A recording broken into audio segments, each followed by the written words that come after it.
Absolute cinema भाई, absolute cinema. जो match कल हुआ ना, वो उसको इसी तरह से मैं डिस्क्राइब कर सकता हूँ। बहुत ही मजेदार गेम था। जिस तरीके से पूरे गेम को हाइप किया गया था, उसके बाद जो पिच पे घटा, उसको तो मैं इसी तरह से डिस्क्राइब कर सकता हूँ। It was absolute cinema. Real Madrid अपने होम पे 2-1 से हारती है second leg of quarter final, और आर्सेनल अपनी जगह बुक करती है semifinal of UEFA Champions League. ये वीडियो है post match reaction video. As a neutral fan, अगर आपको ऐसे वीडियो पसंद है तो do consider subscribing this channel. Like नहीं किए तो please hit the like button. और देखो, बहुत ज्यादा लोग बोलते ही है मुझे कि भाई जो थोड़ा जल्दी बोलते रहो। सुबह पनवेल निकलना है, अगर पनवेल निकलना हो तो भाई please watch it at 1.25x। Start करते हैं आज का वीडियो। देखो, अगर आप क्रिकेट फैन हो ना, तो एक एक लाइन आपने बिल्कुल सुनी होगी। जब इंडिया ने ऑस्ट्रेलिया को हराया था गाबा पे, तभी कोई कमेंटेटर ने बहुत ही अच्छे से बोला था, टूटा है गाबा का घमंड। और यही चीज आप यहाँ पे भी यूज कर सकते हो। आर्सेनल ने तोड़ा है बर्नेबाउ का घमंड। और जिस तरीके से लोग बात कर रहे थे, जिस तरीके से इस गेम को हाइप अप किया गया था, बिल्डअप किया गया था, वो यहाँ पे पिच पे आर्सेनल ने तोड़ दिया उसको। उसको आप कह लो कि जो लोग बोल रहे थे ना कि भाई रेमन दोता होगा, क्या बोलते हैं उसको भाई, कमबैक होगा, स्पेनिश का वर्ड मुझे नहीं आता, मगर हाँ, कमबैक होगा, कमबैक होगा। अब प्लेयर आके इंटरव्यू में ऐसा बोल रहा है, प्लेयर्स की वाइफ इंस्टाग्राम पे ऐसा बोल रही है, ट्वीट ऐसे आ रही है कि भाई हम जब ड्रेसिंग रूम में पहुंचे पहले हाफ के बाद, पहले लीग के बाद जब हम 3-0 से हारे, तभी हमको लगा था कि we will make a comeback. ऐसे स्टेटमेंट बिफोर द गेम। और स्पेशली अगर आप देखो, पहले मैच में जिस तरीके से आर्सेनल ने हराया है, ऐसा नहीं था कि इट वाज अ फ्लुक। उन्होंने डिजर्विंगली 3-0 वो मैच जीता था, जहां पे क्या डिफेंसिव परफॉर्मेंस था आर्सेनल का। और जो थ्रेट है रियल मैड्रिड की, इतने बड़े बड़े इंडिविजुअल क्वालिटी वाले प्लेयर, उनको एलिमिनेट किया था। और फिर भी ऐसे स्टेटमेंट, जहां पे रियल मैड्रिड का ऑफिशियल अकाउंट ट्वीट कर रहा है, पोस्टर डाल रहा है कि 90 minute at Bernabeu is very long. हाँ भाई, सबको पता है 90 मिनट बहुत लॉन्ग होते हैं बर्नेबाउ पे, क्योंकि आपने पास्ट में बहुत बहुत बड़े बड़े कमबैक किए हैं। मगर this is not that real Madrid side. पूरी बिखरी हुई है भाई, एक टीम परफॉर्मेंस दिख ही नहीं रहा इस रियल मैड्रिड पे। और मैं यहाँ पे देखो, थोड़ा बहुत हम कौन होते हैं बोलने वाले, मगर फिर भी I think they need a new approach. Carlo Ancelotti as a manager of Real Madrid, I think अभी ये उसके लिए टाइम आ चुका है। एक चेंज की जरूरत है उनको। क्योंकि अगर आपके पास इतने बड़े बड़े प्लेयर हो और आप आर्सेनल को नहीं हरा पा रहे हो, और देखो, मैं ऐसा नहीं साउंड करना चाहता कि आर्सेनल बहुत ही ठीक साइड है। आर्सेनल ने बहुत ही अच्छे से परफॉर्म किया है दोनों दोनों लेग में। दोनों लेग में दे वर बेटर साइड, और इसीलिए दे क्वालिफाइड फॉर नेक्स्ट राउंड। इसीलिए 5-1 से वो जीते हैं। और मैं बिल्कुल क्रेडिट दूंगा, डिफेंसिवली इतना सही थे। डेक्लन राइस भाई, I think even in second match he was the man of the match. मैं कहूंगा सलीबा का भी बहुत अच्छा परफॉर्मेंस था डिफेंसिवली, मगर उसने एक गोल कंसीड कर दिया, बहुत ही बड़ी मिस्टेक कर दी, वरना उसको भी मिल सकता था player of the match. Match की बात करते हैं। मैच में देखो, सब कुछ हुआ। पेनल्टी दी गई फर्स्ट हाफ में, पेनल्टी को मिस किया साका ने। दूसरे छोर पे एम्बापे गिरा, उसको पेनल्टी दी गई। वीआर इंटरवेन करके उसको कैंसल करता है पेनल्टी को। और सेकंड हाफ में फिर साका का एक काउंटर अटैकिंग गोल आता है, वो चिप करता है, जो पेनल्टी में वो चिप नहीं कर पाया उसको। तो it was a perfect story. बहुत ही अच्छे तरीके से ये मैच गया। विनीशियस वहां पे 1-1 से इक्वलाइज करता है, जब सलीबा ने बहुत बड़ी गलती कर दी। आप कह लो कि बॉल लेके खड़ा था बंदा, और विनीशियस ने बॉल छीन के गोल कर दिया।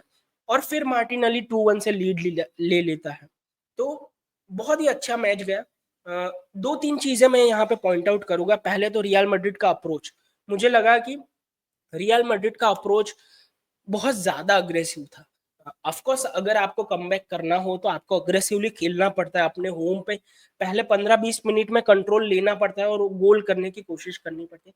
मगर यार, ये थोड़ा फाइन लाइन होता है ना, अग्रेसिव होना और कुछ WWE खेलना। और जिस तरीके से टैकल जा रहे थे on the Arsenal player, specially on Saka, बहुत ही अग्रेसिव थे। और ये वहां पे ही दिख रहा था कि थोड़ा डेस्परेट है ये, थोड़ा कॉन्फिडेंट नहीं है अपनी एबिलिटी पे कि वो कमबैक करेंगे, भले वो उनके सोशल मीडिया पोस्ट ऐसा बोल रहे हो कि they will make a comeback. Plan की थोड़ी कमी लग रही थी मुझे। जिस तरीके से पहले हाफ में एक ही चीज हो रही थी कि भाई रोड्रिगो की तरफ बॉल गया और वहां से वो क्रॉस डालता है, ट्राई करते हैं कि वो बॉक्स में एम्बापे बॉल जीत ले, या फिर आप कह लो कि रूडिगर रन बना के बहुत आगे आता था, रूडिगर वो बॉल जीते या फिर वाल्वर्दे बॉल जीते और वहां से कुछ हो जाए। और दूसरे साइड ऐसा होता था 1-2 विथ विनीशियस जूनियर और एम्बापे, और वहां से शॉट लेने की कोशिश करते थे। मगर हमेशा टिम्बर होता था, पार्टे होता था, डेक्लन राइस होता था और सलीबा, ये चार बंदे बॉल जीत ही लेते थे या फिर ब्लॉक कर देते थे। बहुत ही अच्छी तरीके से डिफेंड किया इस पूरे फर्स्ट हाफ में। फर्स्ट हाफ 0-0 पे खत्म होता है, जैसे मैंने कहा कि दोनों साइड पेनल्टी दी गई। रियल मैड्रिड ने जो पेनल्टी कंसीड की है वो तो मुझे लगा कि सॉफ्ट थी, मगर अगेन अगर आप मिकेल मरीनो को उस तरीके से बॉक्स में गिराते हो फ्रॉम द कॉर्नर तो पेनल्टी दी ही जाती है, और भले ही सॉफ्ट हो मगर पेनल्टी थी मेरे ओपिनियन में वो। और साका ने कन्वर्ट नहीं कर पाया यार, साका का यही कमी है मेरे हिसाब से कि वो पेनल्टी उतनी अच्छी नहीं लेता। बहुत ही सेवेबल हाइट पे थी, एलिवेशन उतना अच्छा नहीं मिला उसको, फोर्स भी उतना अच्छा नहीं था उस पेनल्टी में, तो कोर्तवाल ने सेव किया उसको। दूसरे छोर पे एम्बापे गिर गया, एम्बापे को लगा कि भाई यही यही मौका है, यहीं पे गिर जाते हैं। डेक्लन राइस के साथ में वो थोड़ा कांटेक्ट में था, बंदा गिरा और पेनल्टी रेफरी ने दे दी, मगर वीएआर ने बोला कि भाई फिर से चेक करो, उनको नहीं लगता कि वो पेनल्टी है। फिर रेफरी ने मॉनिटर पे जाके चेक करके अपना डिसीजन चेंज किया। तो पहले हाफ में सब कुछ हुआ, मगर यार गोल नहीं हुआ था। जो गोल ना हुआ उसकी कमी सेकंड हाफ में साका ने पूरी कर दी।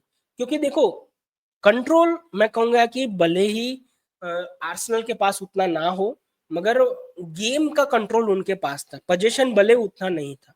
ट्राई करता है सब्स्टिट्यूट करके कुछ चेंज करने को, वो एंड्रिक को लेके आता है, वो आप कह लो कि भाई सबायस को लेके आ जाता है, मगर यार मुझे नहीं लगता कि उतना ज्यादा इफेक्टिव चेंज थे। एक साथ तीन चेंज किए, उसके बाद फिर से दो चेंज किया, मॉड्रिच को भी वो लेके आ जाता है, मगर गेम पे उनका कंट्रोल ऐसा था ही नहीं।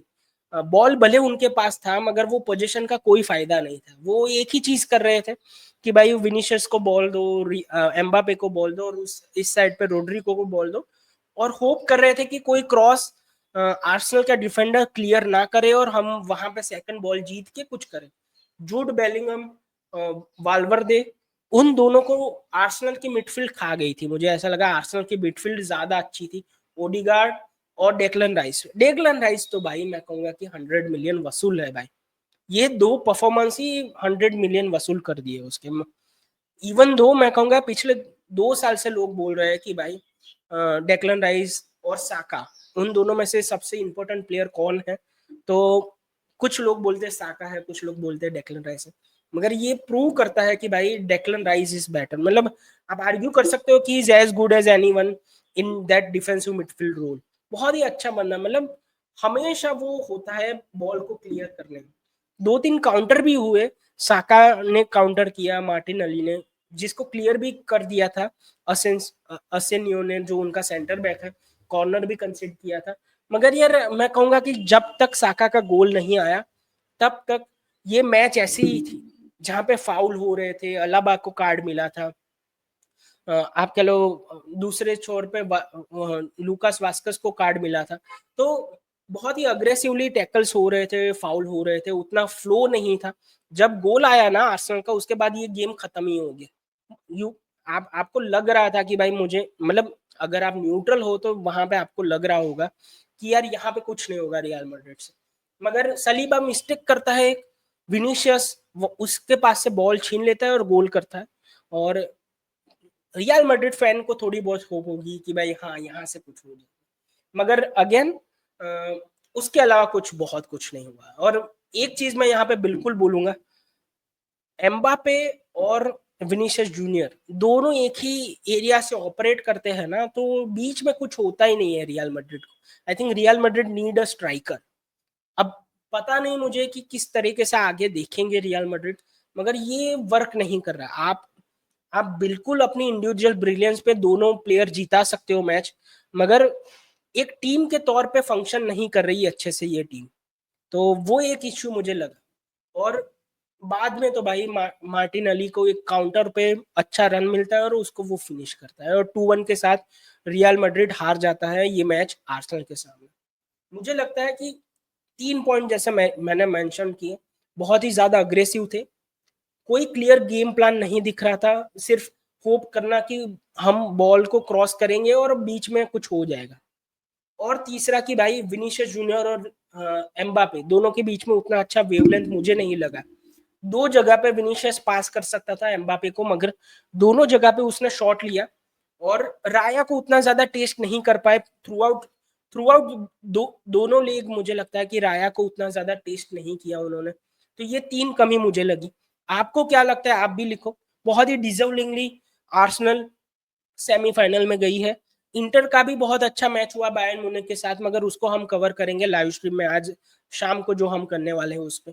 तो अगर अभी तक आप देख रहे हो, आपको अभी तक आपने सब्सक्राइब नहीं किया तो please hit the subscribe button, और लाइक नहीं किया तो लाइक कर दीजिए, और आपको क्या लगता है वो बिल्कुल कमेंट में लिखिएगा। मिलते हैं नेक्स्ट वीडियो में, आज शाम को लाइव स्ट्रीम है उसमें। तब तक के लिए गुड बाय, टेक केयर।